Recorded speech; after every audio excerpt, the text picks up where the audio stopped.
નમસ્કાર. Jethwa Rajesh, Shrimati R J Kaneria girls high school home learning programme અંતર્ગત આ પહેલાં તમે યુનિટ 3 રીડ 1 રીડ 2 ના 2 ભાગ જોયા, પાર્ટ 1 પાર્ટ 2.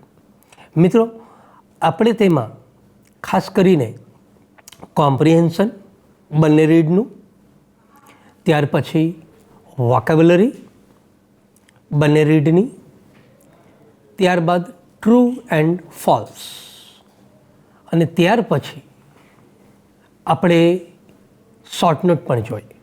મતલબ કોમ્પ્રિહેન્શન, રાઇટિંગ, આ 2 વસ્તુ આપણે ખૂબ સરસ રીતે આમાં સમજ્યા છો. દર વખતની જેમ મને આશા છે કે વિદ્યાર્થી મિત્રો પોતાની ટેક્સ્ટ બુક, નોટબુક અને પેન સાથે મારી સામે જ હશે. હવે આપણે પાર્ટ 3માં આ સમગ્ર યુનિટનું, એટલે કે unit number 3 manage your stress, read number 1, and read number 2 stress control exercise, આ સમગ્ર યુનિટમાં જે ગ્રામર ફંક્શન વાપરવામાં આવ્યું છે, જે ગ્રામરનો યુઝ થયો છે, એ ગ્રામરના ટૉપિક ઉપર આપણે જવાના છીએ. વિદ્યાર્થી મિત્રો, આપ જાણતા હશો ધોરણ 11માં આપે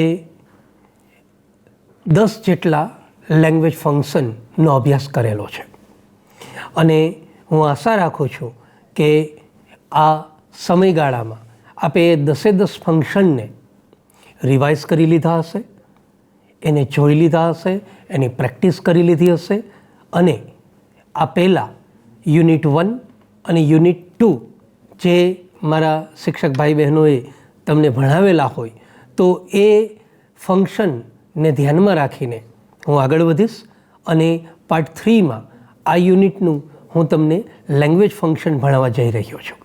તો ચાલો આપણે આ યુનિટનું લેંગ્વેજ ફંક્શન જોઈએ. ક્લિયર? વિદ્યાર્થી મિત્રો, તમે જોતા હશો કે લેંગ્વેજ છે એ એક પ્રકારનું ચોક્કસ એનું એક ફંક્શન છે. આ પહેલાં જે આપણે ગ્રામર ભણતા એ કમ્પ્લીટલી સ્ટ્રક્ચર બેઝડ ગ્રામર ભણ્યા આપણે. Structure is the first. પણ હવે આ જ વસ્તુ આપણે લેંગ્વેજ બેઝ ગ્રામરને કેવી રીતે લઈ જઈએ, લેંગ્વેજ ફંક્શન શું હોઈ શકે, લેંગ્વેજનું પોતાનું ફંક્શન શું હોઈ શકે, અને એ રિલેટેડ લેંગ્વેજ ફંક્શન આપણે ભણવાના છીએ. ખાસ તો હું તમને એટલી ટકોર કરીશ કે તમારી દરરોજની વાતચીતમાં આપણે ઘણા બધા લેંગ્વેજ ફંક્શન છે એનો ઉપયોગ કરીએ છીએ. જે તમે 11થમાં ભણ્યા છો એનો પણ ઉપયોગ કરીએ છીએ, અને 12મામાં જે ફંક્શન તમે ભણશો એનો પણ ડે ટુ ડે લાઈફમાં આપણે ઉપયોગ કરતા હોઈએ છીએ. અને આ વસ્તુ તમને લેંગ્વેજ ઇન યુઝ શીખવે છે. નો ડાઉટ હું તમને એ કહીશ કે અહીંયા સ્ટ્રક્ચર તો છે, પણ ઇટ ઇઝ નોટ કમ્પલસરી. બાળક જ્યારે લેંગ્વેજને એકદમ નેચરલ વે ઉપર શીખે એ અતિશય જરૂરી છે, અને એ કેવી રીતે શીખી શકાય એ તમે આ 3જા યુનિટના ફંક્શનમાં જાણી શકશો. તો આપણે હમણાં જ વાત કરી કે આ યુનિટનું લેંગ્વેજ ફંક્શન છે કયું, જોઈએ. સ્ક્રીન ઉપર જુઓ. Talking about people plus in relation to something someone. આ લેંગ્વેજનું આપણું ટાઇટલ છે, લેંગ્વેજ ફંક્શનનું ટાઇટલ છે. Talking about people plus in relation to something someone. કોઈ વ્યક્તિની વાત, કોઈ જગ્યાની વાત કોના આધારે? In relation to something someone. કોઈક વસ્તુના આધારે, કોઈક વ્યક્તિના આધારે. જ્યારે તમે કોઈ વ્યક્તિનો સંબંધ, સંદર્ભ અન્ય વ્યક્તિ કે અન્ય વસ્તુ કે જગ્યા જોડે જોડશો ત્યારે આ લેંગ્વેજ ફંક્શનનો તમે ઉપયોગ કરી શકશો. તો ટાઇટલ જોયા બાદ તમે ટાઇટલ ખાસ નોંધી લેજો. Talking about people plus in relation to something someone. તો એનો યુઝ આપણે જોઈએ કે આ લેંગ્વેજ ફંક્શનનો યુઝ કેવી રીતે છે. તો એકદમ સરળ ભાષામાં મેં તમને બતાવ્યું છે કે કોઈ વ્યક્તિ, સ્થળ, વસ્તુ કે ઘટનાના ગુણ કે લક્ષણને અન્ય કોઈ વ્યક્તિ, સ્થળ, વસ્તુ કે ઘટના સાથે જોડીને રજૂ કરવામાં આવે ત્યારે આ લેંગ્વેજ ફંક્શનનો ઉપયોગ થાય છે. ફરી એક વખત જોઈ લો મિત્રો. કોઈ વ્યક્તિ, સ્થળ, વસ્તુ કે ઘટનાના ગુણ કે લક્ષણને અન્ય કોઈ વ્યક્તિ, સ્થળ, વસ્તુ કે ઘટના સાથે જોડીને રજૂ કરવામાં આવે ત્યારે આ લેંગ્વેજ ફંક્શનનો ઉપયોગ થાય છે. આ લેંગ્વેજ ફંક્શન મતલબ talking about people plus in relation to something, someone. એકદમ સરળતાથી આપણે સમજવાના છીએ કે કોઈ વ્યક્તિ, સ્થળ, વસ્તુ કે ઘટના. હવે વિદ્યાર્થી મિત્રો ખાસ જોજો, કોઈ વ્યક્તિ હોય, વસ્તુ હોય, સ્થળ હોય કે ઘટના હોય, એનું ગુણ અને એના લક્ષણને અન્ય કોઈ વ્યક્તિ, સ્થળ કે ઘટના સાથે આપણે જોડવાનું છે. અને એ જોડીને જે રજૂઆત બનશે એ રજૂઆતને આપણે ટાઇટલ શું આપ્યું છે?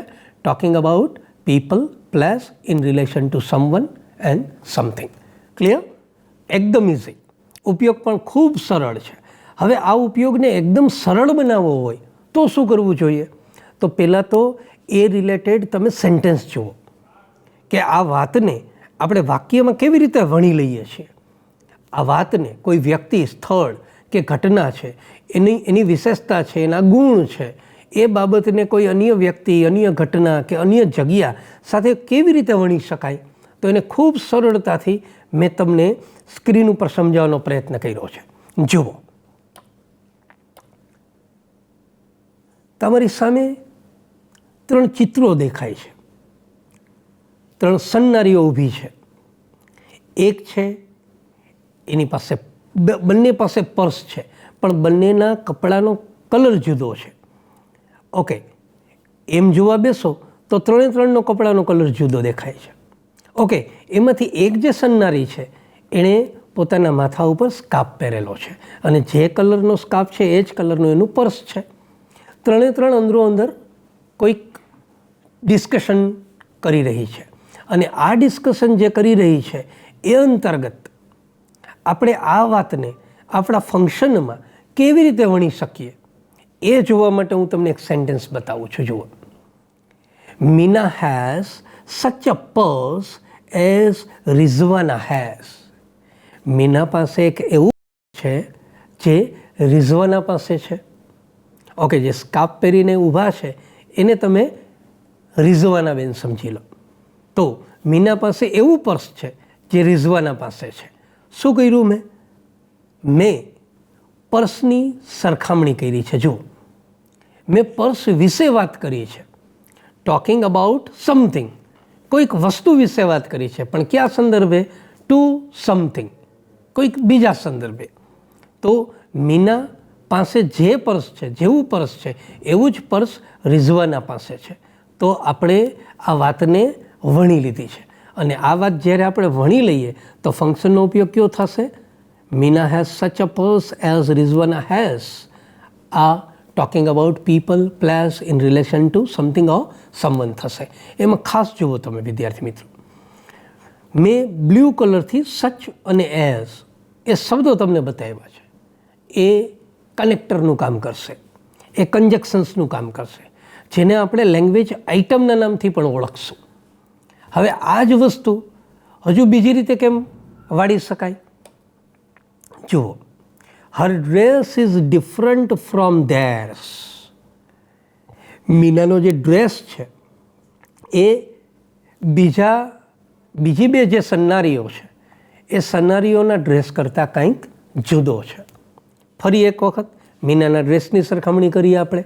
હર dress is different from theirs.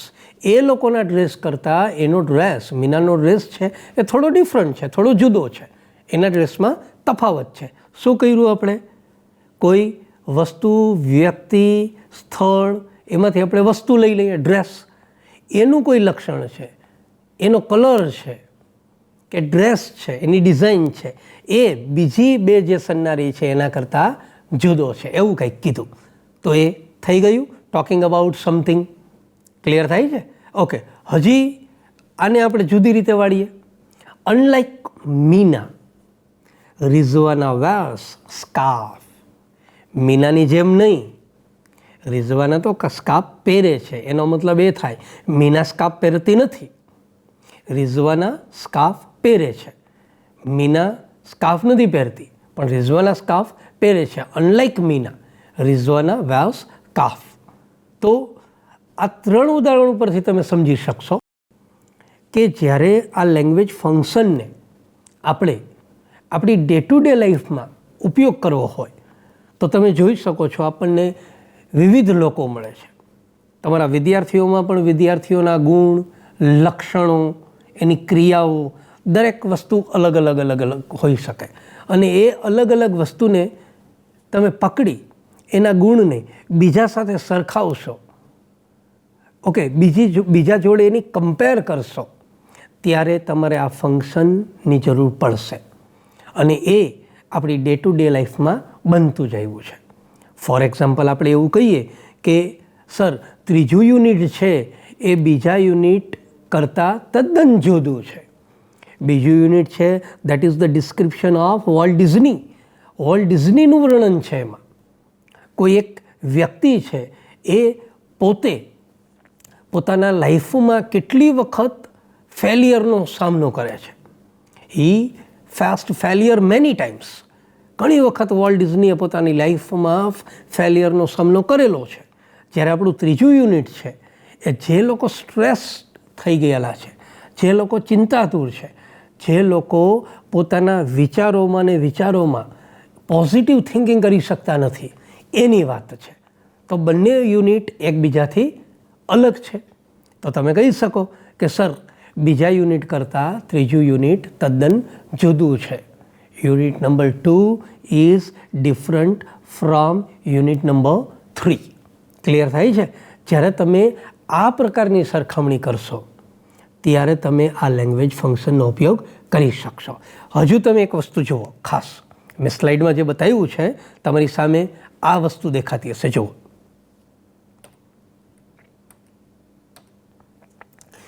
Such as, different from, unlike.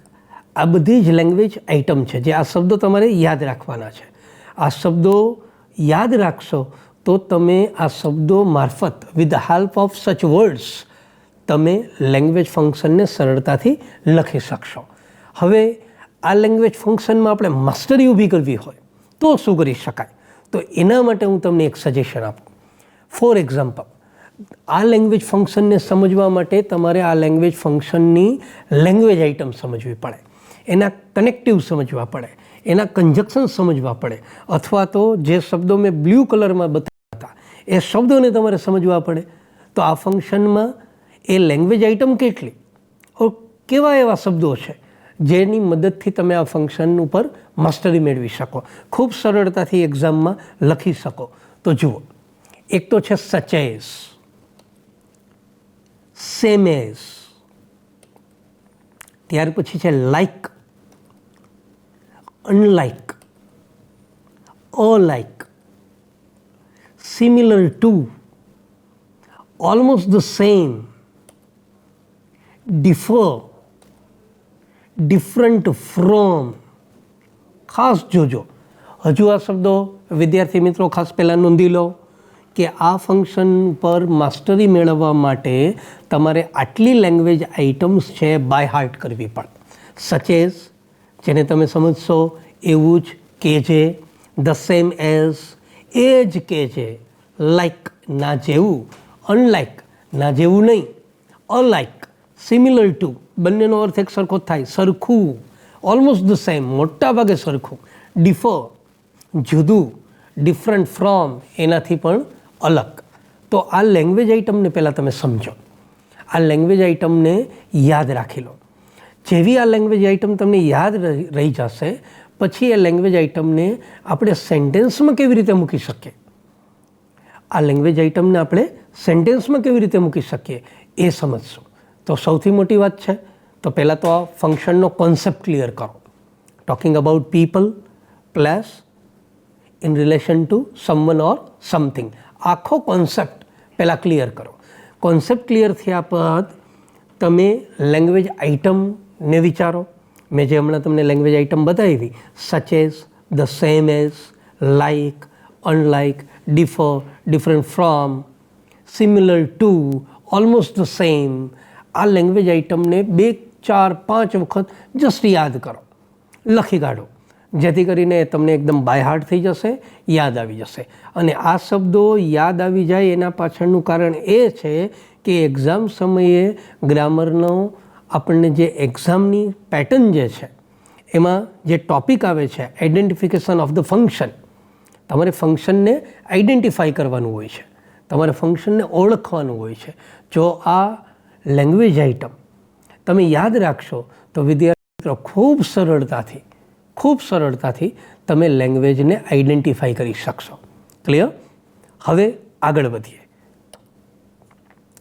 હવે મૂળ મુદ્દો એ છે, સચેઝ અને સેમેઝ છે એની જ પેટર્ન છે, એનું સ્ટ્રક્ચર તમારે જાણવું જરૂરી છે. બાકી બધી જે લેંગ્વેજ આઇટમ્સ છે એ નેચરલી તમે એના વાક્ય બનાવી શકશો. આની કંઈક પેટર્ન આ ટાઈપની છે કે ભાઈ સચ, ત્યારબાદ તમારે આર્ટિકલ એ અથવા એન નાઉન મૂકવાનું થાય છે. જો નાઉન બહુવચનમાં હોય તો આર્ટિકલ એ અથવા એન ને મૂકવાનું થતું જ નથી. ત્યાર પછી તો કે કનેક્ટર એઝ લઈ લો અને ત્યારબાદ સબઓર્ડિનેટ ક્લોઝ લઈ લો. સબઓર્ડિનેટ ક્લોઝ મતલબ કે ગૌણ વાક્ય. આ સચેઝ અને સેમ એઝમાં 2 વાક્ય હશે, એક મુખ્ય વાક્ય હશે, એક ગૌણ વાક્ય હશે.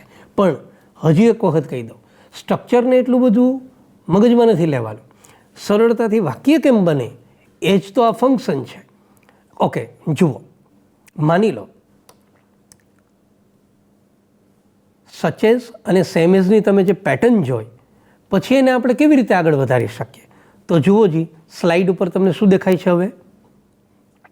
Raju has such a nice car as Purvesh has. તમે તમારી પેટર્નને પણ જોતા જાજો. The same plus noun plus as plus subordinating clause, sub clause, જેને તમે ઓળખો છો. તો Raju has such a nice car. Raju પાસે એક એવી સરસ મજાની કાર છે એઝ પૂર્વેશ હેઝ, જે પૂર્વેશ પાસે છે. હવે તમે જુઓ શું કર્યું છે? Raju has such a nice car as Purvesh has, talking about person. એક વ્યક્તિની વાત કરી છે. એની પાસે જે કાર છે, એની પાસે જે સરસ મજાની કાર છે એ એના મિત્ર પાસે પણ છે. તો આ રીતે તમે સ્ટ્રક્ચર સાથે સરખાવી લો કે ભાઈ સચ પછી નામ આવ્યું છે અને ત્યારબાદ એસ સાથેનું ઉપવાક્ય આવ્યું છે. ક્લિયર? આ જ વસ્તુ તમે આમ પણ લખી શકો બીજી રીતે કે Avani will buy the same phone as is slim. Avani છે એ જ ફોન ખરીદશે જે એકદમ પાતળો હોય. ફોનની ક્વોલિટી કઈ થઈ? સ્લિમ. એની ક્વોલિટી થઈ. તો Avani will buy the same phone as is slim. તો મૂળ મુદ્દો એ છે કે અવની એ જ ફોન ખરીદશે જે સ્લિમ હોય. સચ અને સેમ વચ્ચે થોડો ડિફરન્સ એ છે, સચ છે જેનું ગુજરાતી તમે ના જેવું કરશો અને ધ સેમ છે એનું ગુજરાતી આપણે શું સમજશું? એ જ.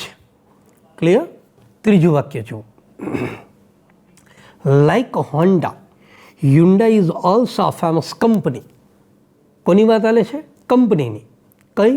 તો કે હોન્ડાની જેમ હ્યુન્ડાઈ પણ એક ફેમસ કંપની છે. આ વાક્ય એકદમ સરળ છે. વિદ્યાર્થી મિત્રો, લાઇકનો ઉપયોગ કરવો એ તો એકદમ સરળ છે. તમારે સચ અને સેમનો ઉપયોગ જ સ્ટ્રક્ચરની દ્રષ્ટિએ જોવા જેવો ખરો કે ગ્રામેટિકલી તમે રોંગ ન થાવ, તમારા ગ્રામરમાં એરર ન આવે. એટલા માટે સચેઝ અને સેમેઝના સેન્ટેન્સ તમે બનાવો ત્યારે તમે એનું એક વખત સ્ટ્રક્ચર જોઈ લો કે ભાઈ સ્ટ્રક્ચર આ ટાઈપનું છે કે નાઉન પહેલાં જ તમારે સચેઝ, સચ અને સેમ મૂકવાનું થશે અને એસ પછી તમારે સબઓર્ડિનેટ ક્લોઝ મૂકવાનું થશે. તો મૂળ મુદ્દો આપણો એ છે કે સચેઝ અને સેમેઝ સિવાયના જો તમે સેન્ટેન્સ ફ્રેમ કરશો તો એ સેન્ટેન્સ એકદમ સરળ હશે. એ તમને ત્રીજા નંબરના વાક્ય ઉપરથી ક્લિયર થઈ જ ગયો હશે કે like Honda, Hyundai is also a famous company. થઈ જાય છે ક્લિયર? ઓકે. હજુ એક વાક્ય જુઓ. For example, unlike my father, I enjoy a comedy play. મારા પપ્પાની જેમ નહીં, હું તો કોમેડી પ્લે એન્જોય કરું છું. મારા પપ્પાની જેમ નહીં એનો મતલબ એ છે કે મારા પપ્પાની પસંદગી અને મારી પસંદગી જુદી છે. મારા પપ્પાની જેમ નહીં, આઈ એન્જોય કોમેડી પ્લે, મને તો કોમેડી પ્લે ગમે છે. મારા પપ્પાને એ કોમેડી પ્લે ગમતા નથી પણ મને ગમે છે.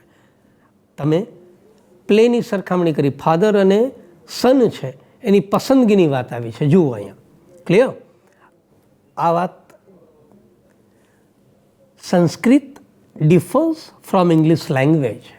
સંસ્કૃત છે એ અંગ્રેજી ભાષા કરતાં અલગ છે.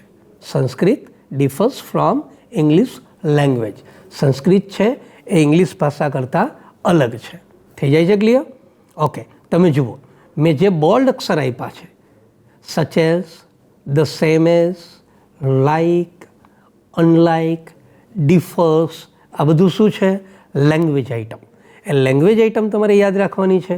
ઓકે, હવે હજુ એક વાક્ય આ રીતે જુઓ, your voice is almost the same as Arijit.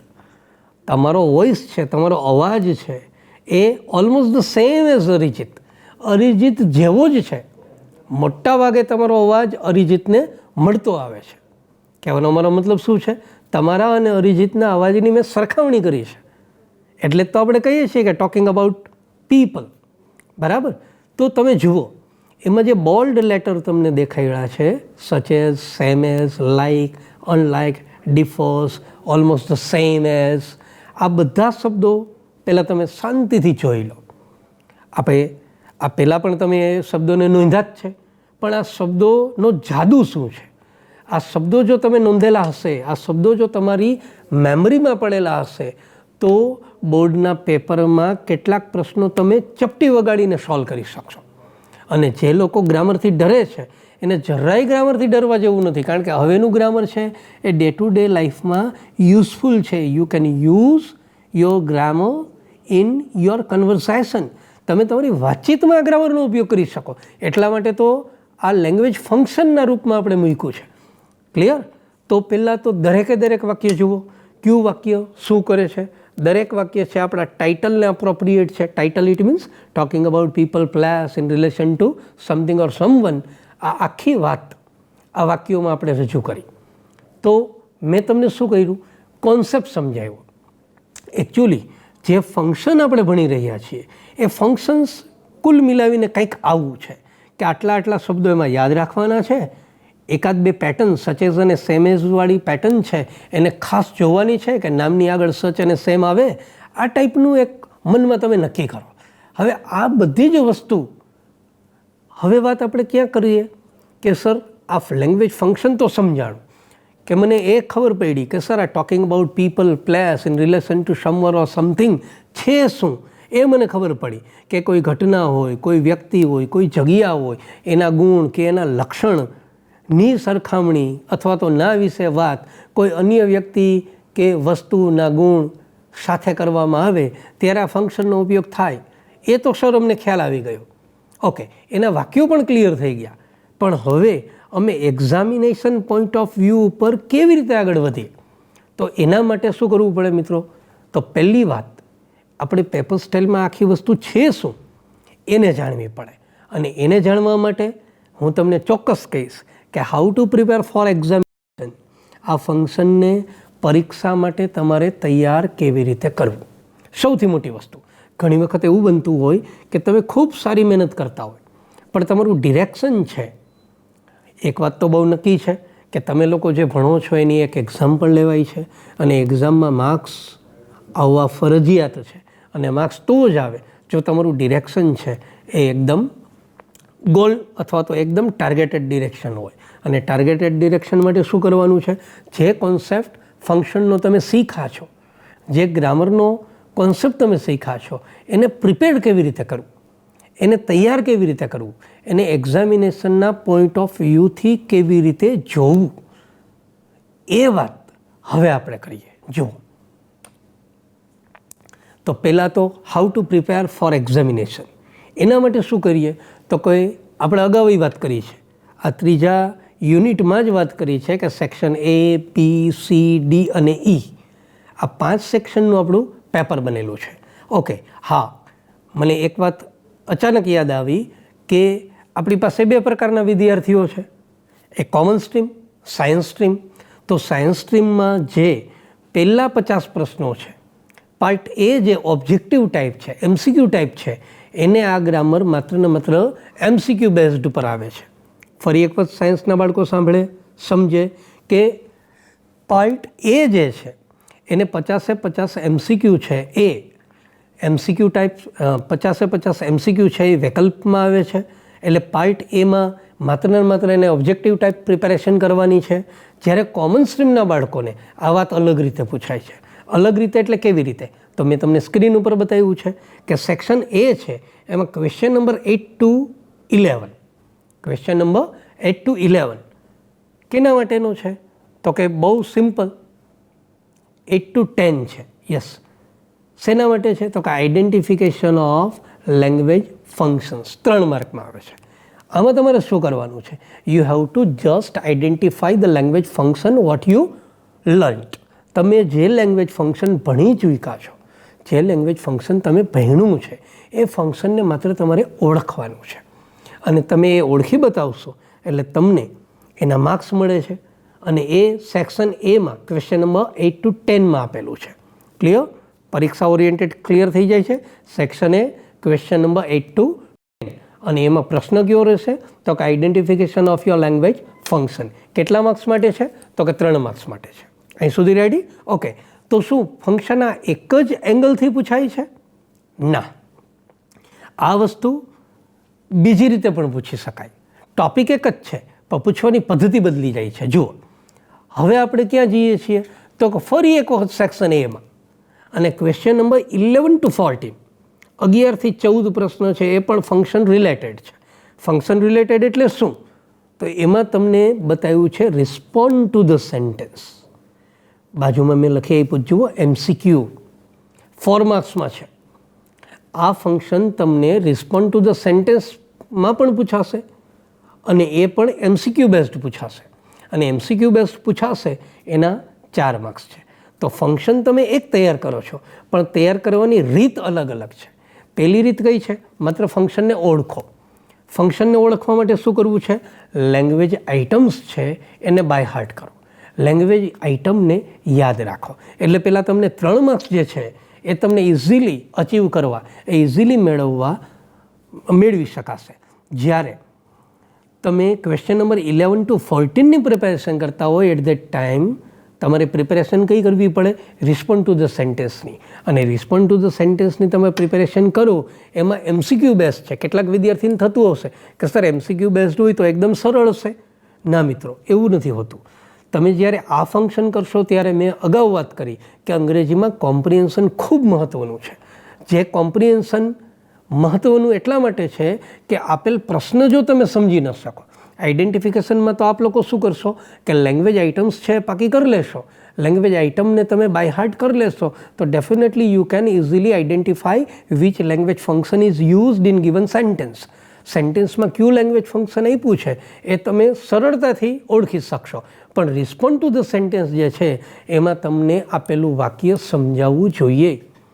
You should understand the sentence first. After that you will give proper or appropriate response. પછી તમે એનો રિસ્પોન્સ આપી શકશો. એટલે અહીંયા કોમ્પ્રિહેન્શનનું મહત્ત્વ છે. એટલે બંનેમાં આ તૈયારીમાં ચેન્જ છે. તો ફરી એક વખત જુઓ સ્ક્રીન ઉપર. ઓકે, એ ક્લિયર થઈ ગયું. હવે આપણે જઈએ સેક્શન ડી ઉપર. જુઓ, સેક્શન એ, પાછો સેક્શન એ અને ફરી એક વખત સેક્શન ડી આવ્યો. ડીમાં ક્વેશ્ચન નંબર 52 to 56 અને એ કઈ રીતે પૂછે છે? તો કે એ તમને પૂછે છે કમ્પ્લીટ ધ સેન્ટેન્સ. માર્ક્સ છે એના 5 માર્ક્સ. It tax 5 marks. 5 માર્ક્સમાં એ તમને લેશે અને એ સેક્શન ડીમાં આવશે. હવે પહેલી જે તૈયારી હતી સેક્શન એમાં આઈડેન્ટિફિકેશનની, એમાં તમે માત્ર એની લેંગ્વેજ આઇટમ બાય હાર્ટ કરશો તો definitely you can get 3 out of 3. તમે 3 માર્ક્સમાંથી 3 માર્ક્સ લઈ શકશો. ઓકે, જો ક્વેશ્ચન નંબર 11 to 14ની પ્રિપેરેશન તમે કરી છે MCQ બેઝડ, તો first of all you raise your comprehension. પહેલાં તમે તમારું કોમ્પ્રિહેન્શન મજબૂત બનાવો, કોમ્પ્રિહેન્શન મજબૂત બનશે તો MCQ આઈડેન્ટિફાઈ કરવા તમને સરળ પડશે. ઓકે, હવે ડીમાં કંઈક હજુ જુદી વાત છે. એમાં લખ્યું છે કમ્પ્લીટ ધ સેન્ટેન્સ. હવે કમ્પ્લીટ ધ સેન્ટેન્સમાં શું હશે તો કે એક્ઝામમાં તમને કોઈ એક વાક્ય આપેલું હશે અથવા તો અપૂર્ણ વાક્ય આપેલું હશે. એ અપૂર્ણ વાક્યને તમારે પૂર્ણ કરવાનું છે. You make incomplete sentence complete. અને એના માટે તમારે એક બીજી સ્કિલની જરૂર પડશે અને એ કઈ સ્કિલ હશે? Writing skill. ફરી એક વખત, પહેલાં ઉપરના બે છે ને એ કોમ્પ્રિહેન્શન બેઝડ થઈ શકે, પણ જ્યારે કમ્પ્લીટ ધ સેન્ટેન્સની વાત આવે then you must how skill of writing. તમારી પાસે રાઇટિંગની સ્કિલ હોવી ફરજિયાત છે. જો તમારી પાસે રાઇટિંગની સ્કિલ હશે તો એ રાઇટિંગની સ્કિલ હશે તો તમે કમ્પ્લીટ ધ સેન્ટેન્સ છે સરળતાથી કરી શકશો. બીજી વાત, ઘણી વખત રાઇટિંગની સ્કિલ ડેવલપ કરવા માટે તમારી પાસે જરૂરી વોકેબ્યુલરી હોવી જોઈએ. જે આપણે અગાઉ પણ વાત કરી છે કે અંગ્રેજીને બેટર બનાવવું હોય તો યુ નીડ્સ વોકેબ્યુલરી. અને વોકેબ્યુલરી તમારી બેટર હશે તો definitely you will acquire skill of writing. તો રાઇટિંગની સ્કિલ પણ તમે અક્વાયર કરી શકશો. અને એક વખત જો તમારી રાઇટિંગ સ્કિલ ડેવલપ થઈ ગઈ તો કમ્પ્લીટ ધ સેન્ટેન્સ તમને એકદમ સરળ લાગશે. તો ક્લિયર? સેક્શન એ 2 વાર મેં કીધું અને સેક્શન ડીમાં કમ્પ્લીટ ધ સેન્ટેન્સ 5 માર્ક્સ માટે છે. તો પેપર સ્ટાઇલ અને એક્ઝામિનેશન પોઈન્ટ ઓફ વ્યૂ ઉપર ફંક્શન 3 એંગલમાં પૂછાય છે. 3 એંગલ એટલે ક્યાં ક્યાં? પહેલું identification of the function. The second one is respond to the sentence based on MCQ. અને third one is complete the sentence. You are given incomplete sentence. You have to complete the sentence in response. તમારે વાક્યને કરવાનું છે. તો આ 3 એંગલથી આ ફંક્શનનો તમારે સ્ટડી કરવાનો થાય. હવે તમને થશે કે સર ફંક્શન એક છે, એંગલ 3 છે, તો 3 એંગલથી આપણે સ્ટડી કેવી રીતે કરી શકીએ? ફરી એક વખત કહી દઉં, એ પણ એકદમ ઇઝી છે, એકદમ સહેલું છે. જો તમે આ ફંક્શનને કોન્સેપ્ચ્યુઅલી સમજ્યા હોય, લેંગ્વેજની દ્રષ્ટિએ સમજ્યા હોય તો એ પણ એકદમ સહેલું છે. કેવી રીતે? જુઓ સ્ક્રીન ઉપર. ઓકે, મેં તમને સીધી જ એક એક્સરસાઇઝ મૂકી. Identification of language functions 3 marks માટે મૂકી છે. હવે કાઉન્સમાં જો એક્ઝામમાં આ પ્રકારે હશે, કાઉન્સમાં તમને પહેલાં તો ફંક્શનના નામ આપ્યા હશે. Showing contrast, talking about people, plus in relation to something, someone અને એક્સપ્રેસિંગ રિઝલ્ટ. હવે તમે કહેશો કે સર તમે તો અત્યારે ભણાવો છો ટોકિંગ અબાઉટ અને આમાં તો 2 નવા ફંક્શન આવ્યા, શોવિંગ કોન્ટ્રાસ્ટ અને એક્સપ્રેસિંગ રિઝલ્ટ. તો એનો જવાબ પણ હું તમને આપી દઉં. ટોકિંગ અબાઉટ પીપલ હું અત્યારે ભણાવું છું, પણ શોવિંગ કોન્ટ્રાસ્ટ એ તમારા 11થમાં આવી ગયું. અને જે છેલ્લે દેખાય છે એક્સપ્રેસિંગ રિઝલ્ટ એ હમણાં જ તમે જે આની પહેલાંનું ચેપ્ટર, સેકન્ડ ચેપ્ટર શીખા વોલ્ટ ડિઝનીવાળું, અનફર્ગેટેબલ વોલ્ટ ડિઝની, એ અનફર્ગેટેબલ વોલ્ટ ડિઝનીનું આ એક્સપ્રેસિંગ રિઝલ્ટ છે. That means you have already studied all this things. તમે આ બધી જ વસ્તુ ઓલરેડી સ્ટડી કરી ચૂક્યા છો. અને એ 3 વસ્તુ તમે સ્ટડી કરી ચૂક્યા હોય તો ઇઝીલી તમે ફંક્શનને આઈડેન્ટિફાઈ કરી જ શકો. અને ફંક્શનને આઈડેન્ટિફાઈ કરવા માટે શું કરવાનું છે? કંઈ નહીં. જુઓ, પહેલાં મેં તમને ટોટલ 6 વાક્યો આપ્યા છે. ધ્યાનથી 6 વાક્ય જુઓ, વાંચો, એને નોંધો. તમે મેં અગાઉ કીધું એમ તમારી પાસે તમારી બુક છે, પેન છે, 6 વાક્યને પહેલાં નોંધી લો. તમે નોંધો ત્યાં સુધી તમારા માટે હું વાક્યને રીડ આઉટ કરું. જુઓ, this pen is so costly that I cannot buy it. પછીનું એક વાક્ય છે like me my brother is also helpful. Third sentence is she is dull but she can crack the exam. Fourth one is he has the same book as I have. પછીનું my school is almost the same as yours. And the last one is the shirt is affordable enough to buy. Clear? દરેક વાક્ય મેં વાંચી દીધું. હવે તમારે શું કરવું છે? મેં અગાઉ કીધું એમ કે મિત્રો આઈડેન્ટિફાઈ કરવા માટે you just remember language item. તમે માત્ર લેંગ્વેજ આઇટમ યાદ કરો અને લેંગ્વેજ આઇટમ જો તમારી યાદ હોય, ઓકે, તમારી સરળતા માટે મેં સ્ક્રીન ઉપર શું બતાવ્યું છે, જેટલી લેંગ્વેજ આઇટમ અહીંયા વાક્યોમાં આપણે વાપરી છે, 6 વાક્યમાં, એ મેં તમને બોલ્ડ લેટરમાં બતાવી છે. જુઓ, પહેલા વાક્યમાં so that, second one like, ત્રીજામાં but, ચોથામાં the same as, પાંચમામાં almost the same as, અને લાસ્ટ વનમાં ઇનફ. આ બધી જ લેંગ્વેજ આઇટમ જે તમે અગાઉ ભણી ચૂક્યા છો અને થોડી અત્યારે તમે ભણી રહ્યા છો. તો પહેલાં તો આ લેંગ્વેજ આઇટમ યાદ કરો. લેંગ્વેજ આઇટમ ક્યાં ફંક્શનમાં આવતી એ યાદ કરો, અને લેંગ્વેજ ફંક્શનની લેંગ્વેજ આઇટમ યાદ કરશો એટલે ડેફિનેટલી હું વિચારું છું કે અત્યારે તમારી પાસે જવાબ કમ્પ્લીટ હશે કે ઉપરના 3 ફંક્શનમાંથી દરેક વાક્યને કયું ફંક્શન લાગુ પડે છે, અથવા તો આ દરેક વાક્યમાં કયું ફંક્શન રહેલું છે એ તમે અત્યારે જાણતા જ હશો, એટલો મને વિશ્વાસ છે. બરાબર? તો ચાલો હવે આપણે એના જવાબ મેળવવાની ટ્રાય કરીએ. પહેલું વાક્ય, this pen is so costly that I can not buy it.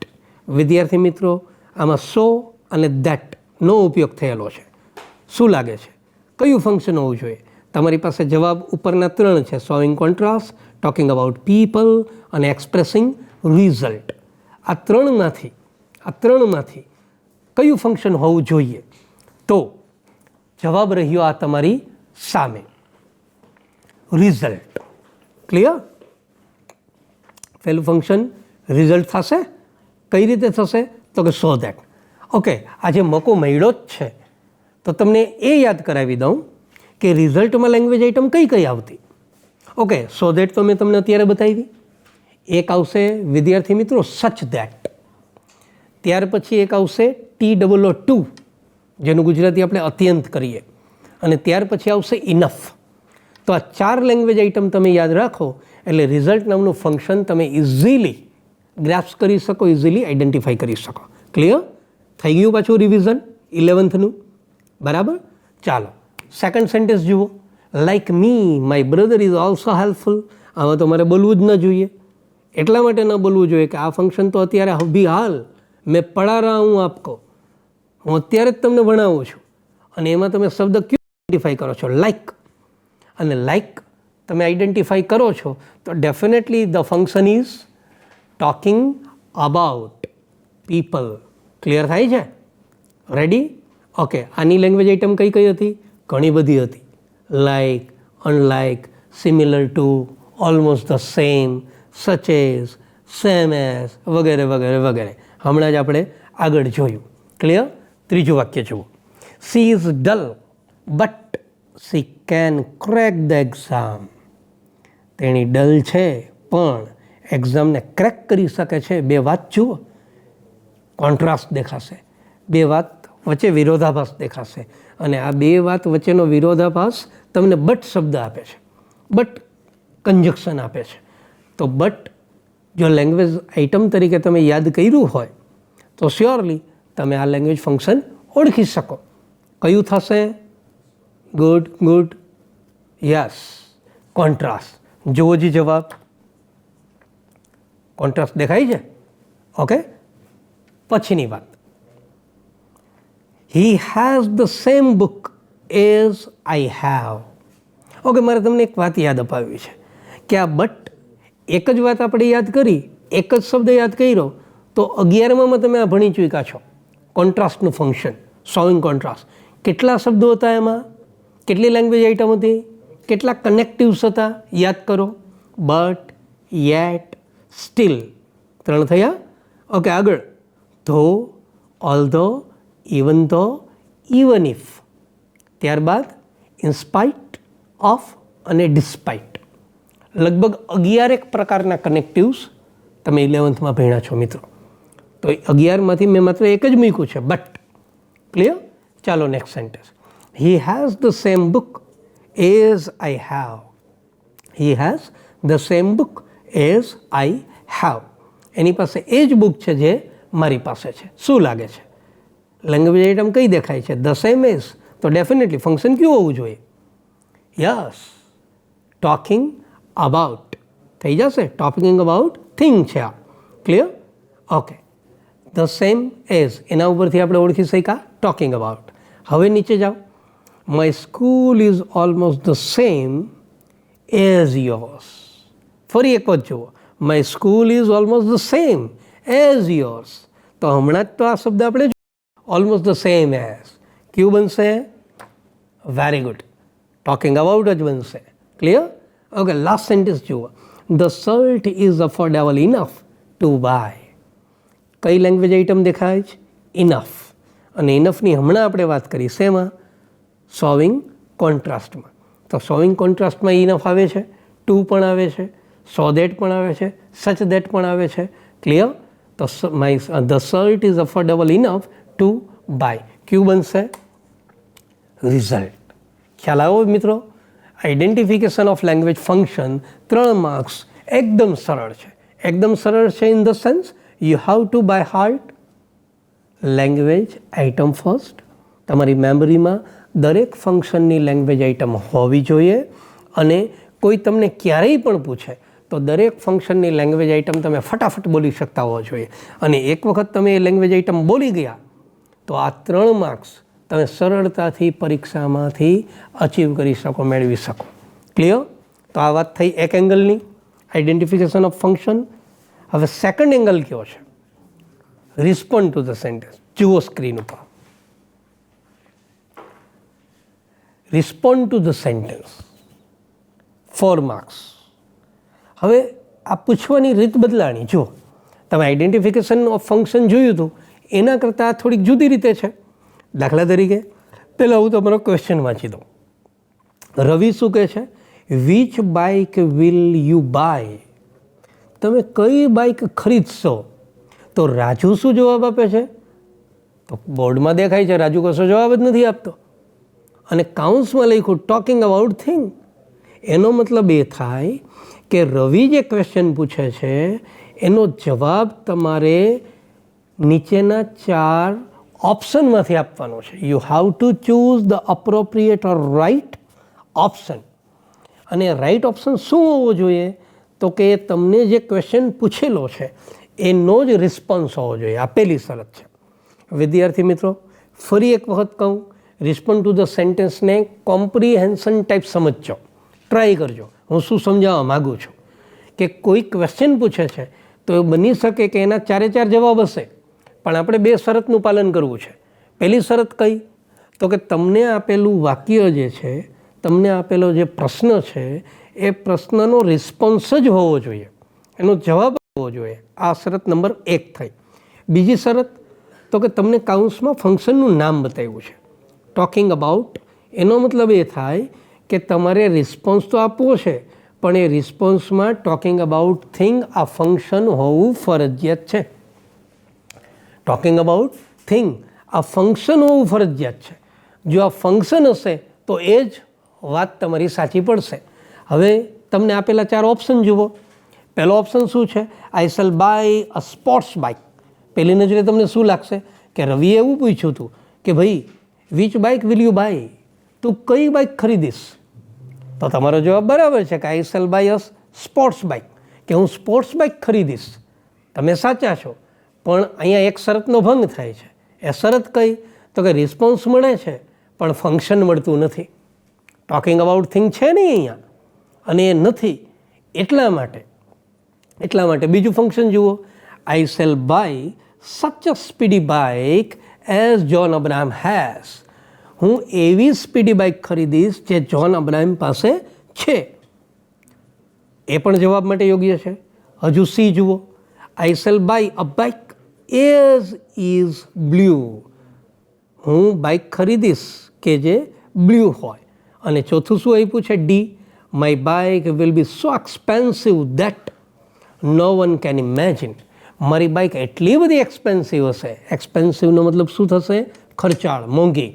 મારી બાઇક એટલી બધી એક્સપેન્સિવ હશે that no one can imagine. કોઈ કલ્પના પણ ન કરી શકે. તો વિદ્યાર્થી મિત્રો, આમ જોવા બેસીએ તો રવિના જવાબમાં રાજુના 4 વાક્ય બંધ બેસતા છે. પ્રોબ્લેમ કયો છે?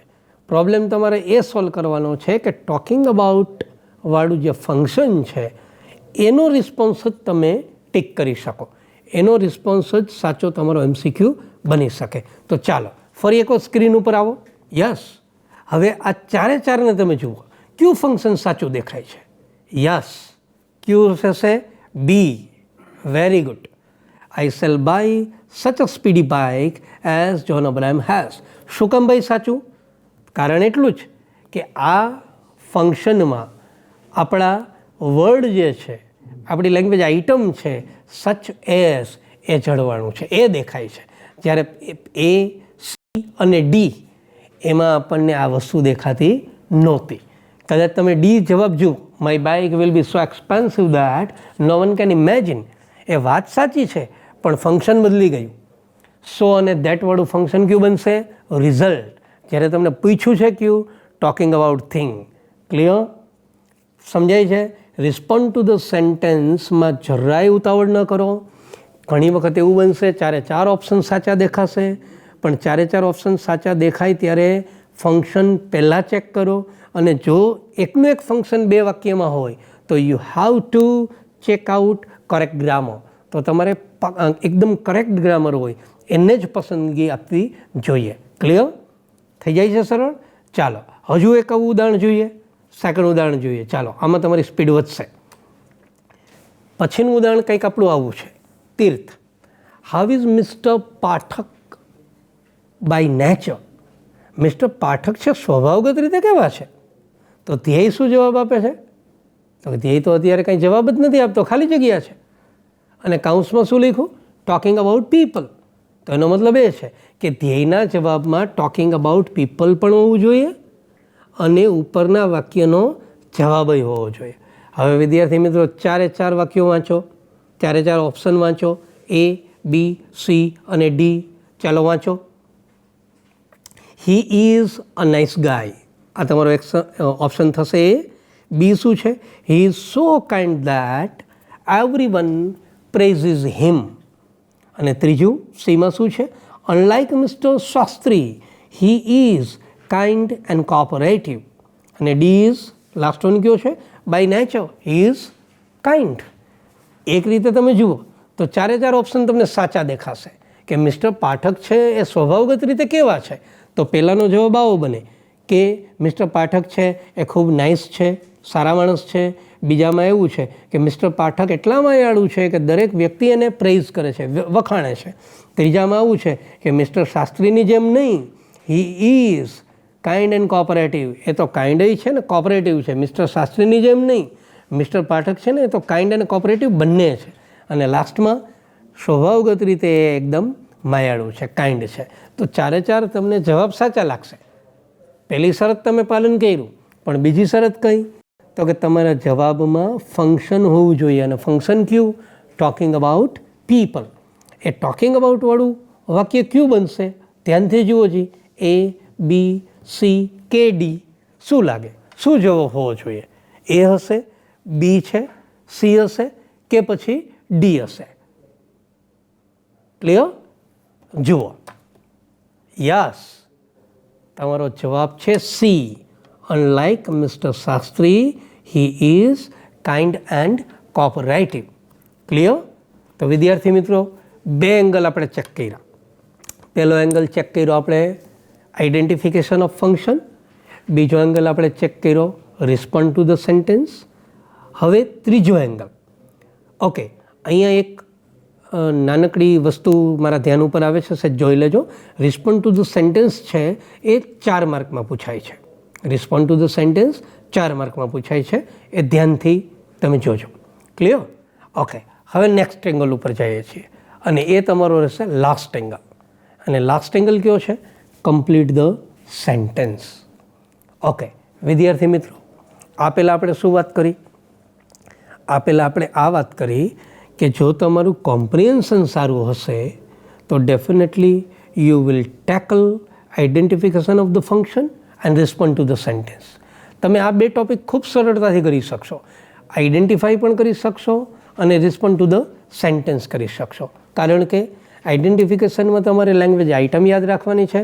રિસ્પોન્ડ ટુ ધ સેન્ટેન્સમાં લેંગ્વેજ આઇટમની મદદથી થોડું સારું કોમ્પ્રિહેન્શન હોય, તમારી અન્ડરસ્ટેન્ડિંગ સારી હોય તો definitely you will choose the correct and write answer of the question. મતલબ રિસ્પોન્ડ ટુ ધ સેન્ટેન્સ પણ તમારું ખૂબ સરસ થશે.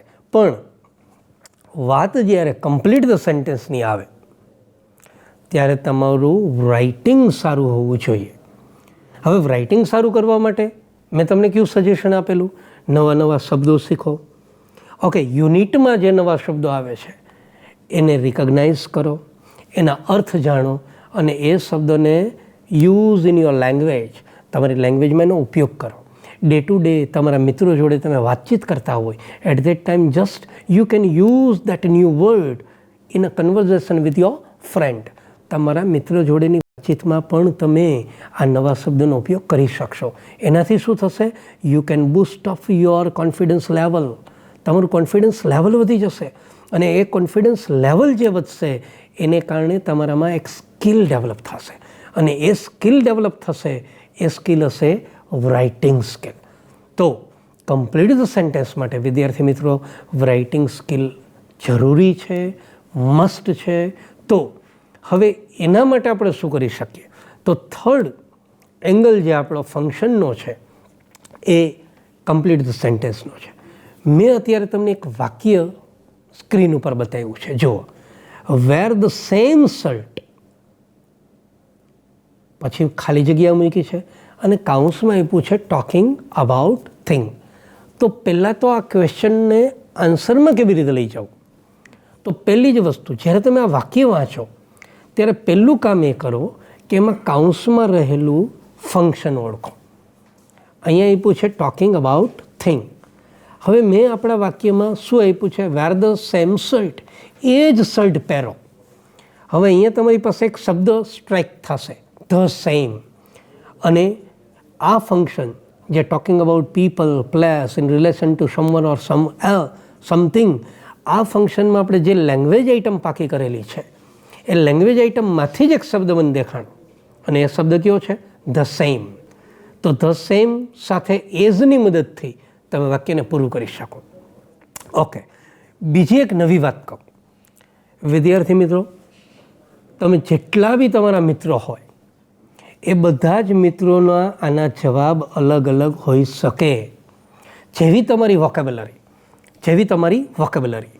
તો wear the same shirt, talking about thing, વોકેબ્યુલરીને ધ્યાનમાં રાખીને મેં તમને અલગ અલગ જવાબ આપ્યા છે. જુઓ, wear the same shirt as you wore last Monday, એ જ શર્ટ પહેરો જે તમે લાસ્ટ મંડે પહેર્યો હોય. Wear the same shirt as has print over it, એ જ શર્ટ પહેરો જે શર્ટ ઉપર પ્રિન્ટ છપાયેલી છે. ત્રીજું વાક્ય પણ અલગ છે. જુઓ, wear the same shirt as I have given you, મેં તમને જે પ્રેઝન્ટ તરીકે આપેલો હતો એ જ શર્ટ તમે પહેરો. બરાબર? હજુ પણ એક વાક્ય તમે આપી શકો કે wear the same shirt as you bought last month, last week, last year, last day, તમે એ જ શર્ટ પહેરો જે ગઈકાલે તમે ખરીદો છે. કહેવાનો મારો મતલબ એ છે દરેકમાં ફંક્શન ટોકિંગ જ આવશે પણ દરેકના જવાબ અલગ અલગ હોઈ શકે. આવું એક બીજું ઉદાહરણ ફટાફટ જોઈ લઈએ. My brother choice talking about, એને અલગ રીતે કેમ મૂકી શકાય? તો my brother choice is different from mine, મારા ભાઈની ચોઇસ તમારા કરતાં અલગ છે. Okay, my brother choice and Riya's are quite alike, મારા ભાઈની ચોઇસ અને રિયાની ચોઇસ એક સરખી છે. Okay, my brother choice isn't the same as mine, મારા ભાઈની ચોઇસ મારા જેવી જ નથી. અને ત્યાર પછી આનું વધારાનું વાક્ય નથી આપતો. તો વિદ્યાર્થી મિત્રો, આપણે ત્રીજા યુનિટના પૂરા ફંક્શનને જોયું. Talking about people, place, in relation to something, someone. ફંક્શનને આપણે 3 એંગલમાં જોયું છે.